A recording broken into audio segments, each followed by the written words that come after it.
each influencer that we chose had a following anywhere from 700,000 to 5 million. Jeez. Right. It's crazy. Big boy talk, bro. Yeah. Ball players, what's going on? This your boy Arden here, coming live from 24 New York. Yeah, that's right. We made it into the store. We are at Hudson Yards, man. And I'm excited for this one because, first of all, this is our first time ever doing this. So, again, more history for us during this historical opening season of the podcast. And most importantly, the guest to the left of me is someone, man, who, even though we just recently met, we have ties. First of all, he's from the crib. He's from the 914. Westchester's in the building. And just to learn more about you from the time that we've met, doing your thing in the world of hoop, fashion, building, content, and beyond, man. And in 24 New York, seeing it actually be a thing. I'm telling y'all, man, I know y'all gonna like what y'all see. I'm excited about the conversation we're gonna have, man. Mike Press, what's the word? Yo, man, first off, I gotta appreciate the intro because I've never been intro before. I'm always introing everybody else. I do a solid job at it. So I appreciate that. Nah, man, it's a beautiful thing. Like when we connected about 3.5, 4 weeks ago, and then like you said, we have so many ties with people and being from Westchester, being from Mount Vernon, White Plains, like those type of things that people don't necessarily hear about, but to know that there are people from these places that are doing big things. Is a dope thing. So I appreciate you even asking me to be a part of this. No problem. I appreciate you for agreeing. Seriously, it's really important, man. It goes both ways. Of course, shout out to our brother G. You feel me? Being a connector of the dots and everything. Mike, for us, when we start the podcast, right, this is a question that we love to ask folks who we know have a genuine relationship with the game of basketball, and you're now up next. What made you fall in love with the game? I was always fast. So growing up, one, I was real skinny. So when I wanted to play football, my mom shut that right down. She was like, no, one, we can't afford it, and you gonna die if you play it. So I was like, cool, football's out. But I think growing up early 90s, you have the number one person that you want to be like. And then granted, my name is Michael, so it's like I want to be like Mike. Of course. So I think that's where it all came from, was having that image of basketball as this person that flies through the air, this person that everyone admires. And as a kid, that's what I wanted. And you got to connect, again, about the 914. And I want to get into it just because I was recently, on a couple of platforms where folks asked me like, hey, like, who were your favorite athletes from Westchester, or who was that first athlete that really caught your attention? And it really brought back a lot of memories because of like, wow, like who was it, right? It may have been a Ben Gordon. It may have been a Ray Rice. It may have been a Jonathan Mitchell and many others. Wow, Jonathan Mitchell. Yeah, Mount Vernon as a classic. Throwback, yeah. For you growing up in the 9, who was an athlete that not only caught your eye, but more so made you think, oh snap, it's possible to make it out of here? Right off the top, it was BG. It was Ben Gordon. Because I was in high school at the same time. I think I was a freshman when he was a senior. And seeing that there's national recognition, one for the high school itself because of the basketball team. Yeah. Like, I think it was Bob Semino at the time was a coach. And just seeing that we're a nationally ranked high school for years and we're like number one for years. So I was like, wow, this can actually happen. And then one person is actually leading that, which was Ben. And I remember his free throw routine. Like he didn't bounce the basketball. He did not. All he did was flip it in his hand. And when he was ready, he shot. And that was the first time I had ever seen that. So what did I do when I went to Blessed Sacrament St. Gabriel High School? I didn't bounce that damn ball. Hell nah. That's something too. You know, so funny. You brought us down a rabbit hole, bro. How many times in your basketball life did you mimic another player's free throw routine? For me, I had many times. I mean, there was something about a free throw routine that always got me to be like, I'm trying that tomorrow. Yeah. BG was one, and then the Jordan free throw where it was like you shift your feet one side to the other. You take a couple dribbles while you do it. Yep. You flip up. You take one step down and you come all the way up. Yep. But it was just something about the comfort of shifting your weight and bouncing that kind of got me comfortable. And then when I saw Ben Gordon's routine, I was like, this actually makes me feel more calm, where I can feel in control. Because, let's just say you come off a fast break or something, you run it down the court, you get fouled. Now you got to walk all the way back down the court, catch your breath. It was just BG's way of doing it allowed me to get calm and settled while everybody else would like, yeah, and then go. That's a fact. I just remember, shout out to KD too. I saw a lot of kids copy that. Yeah. Shoulder wiggle. You feel me? That self, man. Again, we about to hear that real quick. So let me change the topic real quick. I now want to get into what is your baby, man. A proud aspect of your existence and your hard work being 24 New York. For those who wouldn't know, how would you best describe 24 New York and its purpose? Well, first off, I can't do it by myself, right? I have two other partners that help and support this entire thing. 24 New York started as a free throw contest. So we started this. We've really only been in existence and in its entirety just about 2 years. Wow. So we started out as a free throw contest at sneaker shows. We went to one sneaker show and we were like, I'm bored. Like there's nothing else to do. Now I get it, everybody is going to want to buy shoes, clothes, and do all that kind of stuff, but we were just like, we're bored. Why don't we create an entertainment factor to it? So we went back, came up with this concept. My partner went to another show and saw something and was like, that's what we're doing. Our very first show that we did was in California at Sneakertopia, and one person showed up and it changed the game for everything, and that was Bronny James. Bronny James shows up, does a free throw contest, does cool. Then another influencer that was there, Never Miss Ali, shout out to her. She came up, just deboed and was like, I'll play you. Everybody was like, what? What do you mean you gonna play him?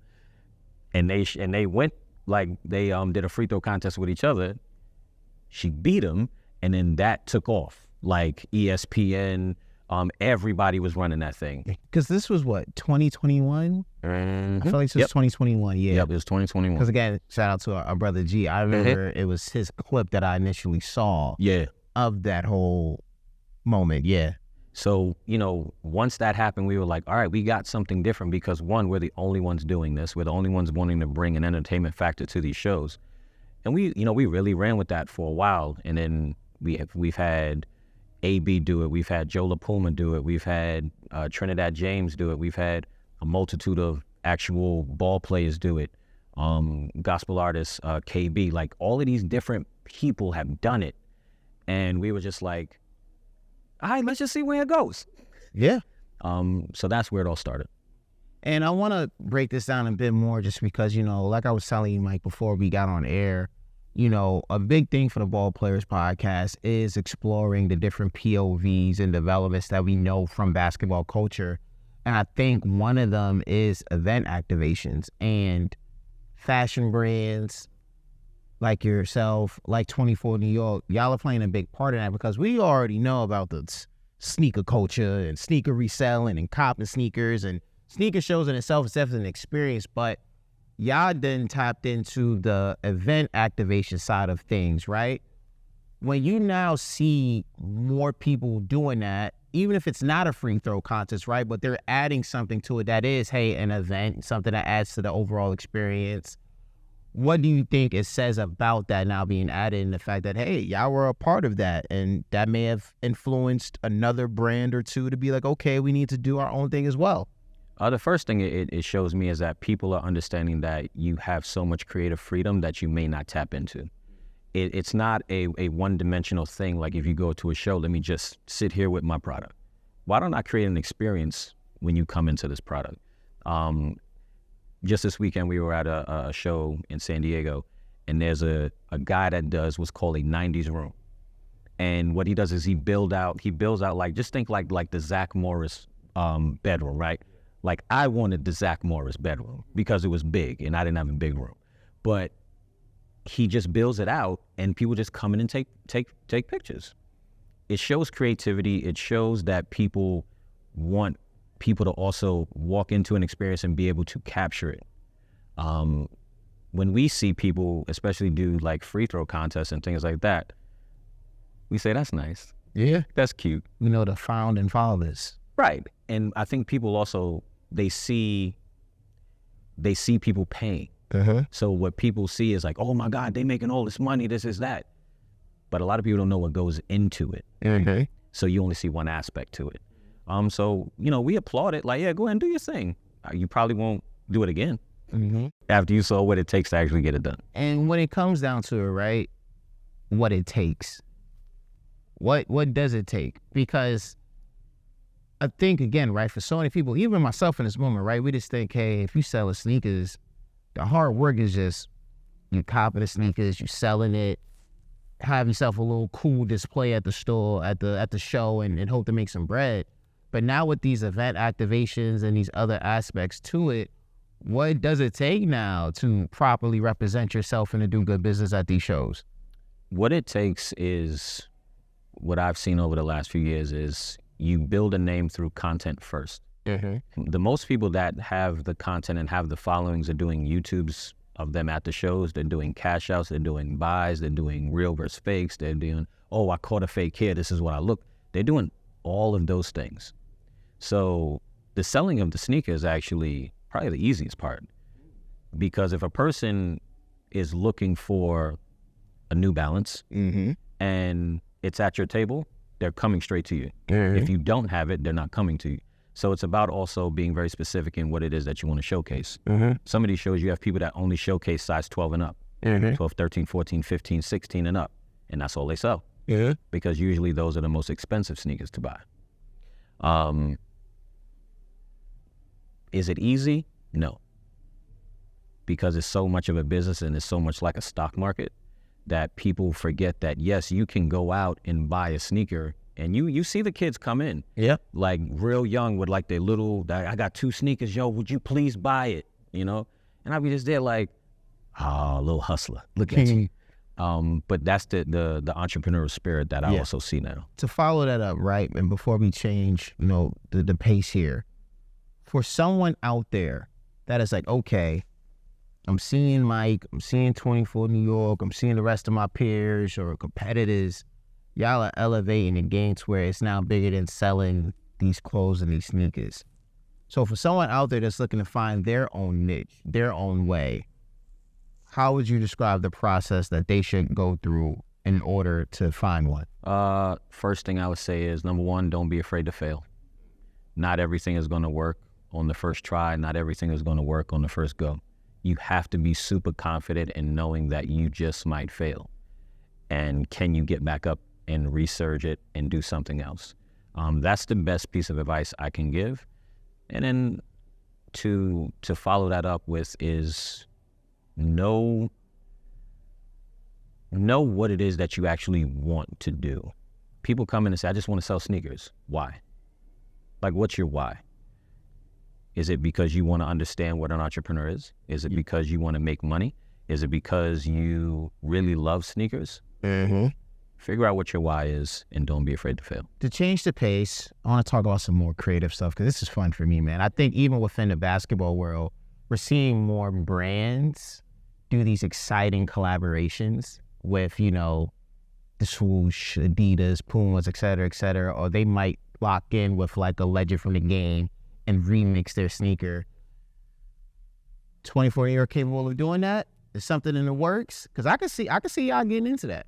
Well, we just came off of our first collaboration. Jeez, congrats. I appreciate it, man. In February, we did a collaboration with the LA Clippers. Wow. What we were able to accomplish, which was basically like a 7-month process, was we gave them an idea of creating a influencer panel where we only gave like a handful first, and then I think we ended up with nine influencers. Each influencer that we chose had a following anywhere from 700,000 to 5 million. Jeez. Right. That's crazy. Big boy talk, bro. Yeah, and this was male and female. And we did this panel. We had a bunch of people come out. And the best thing about the panel was that so many people had questions for the influencers after the panel was over.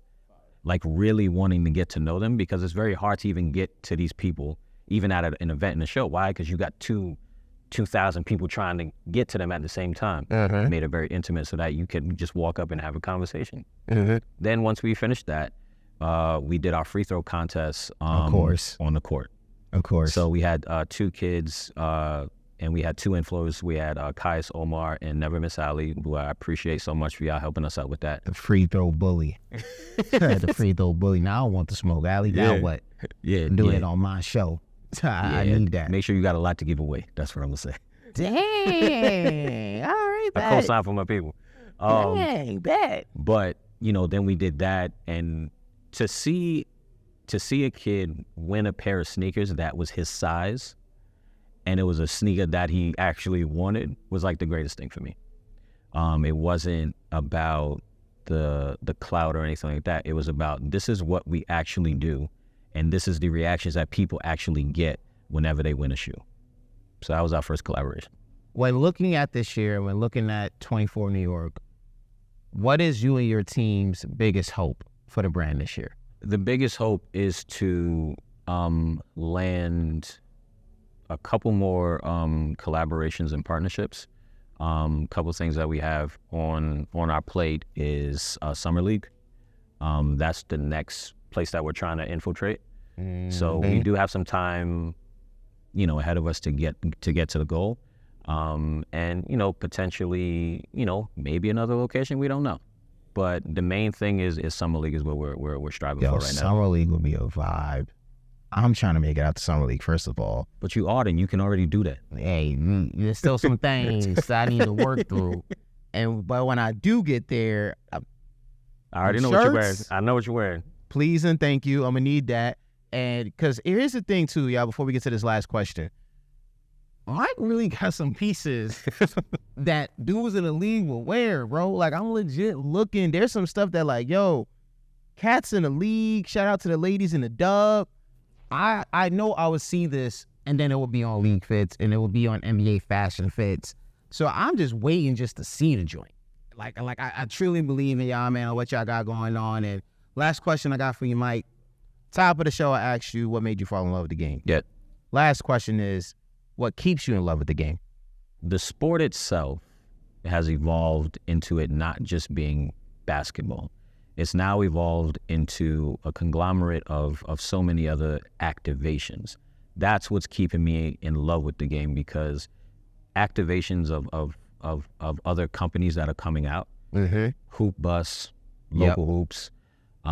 Shout out to both of them, man. Really rock with both. Just because, one, I'm in New York, so it's like they're also here. Seeing what they're able to do and how they can capture an audience in this very specific niche market is super dope. So that's what's keeping me in love with the game.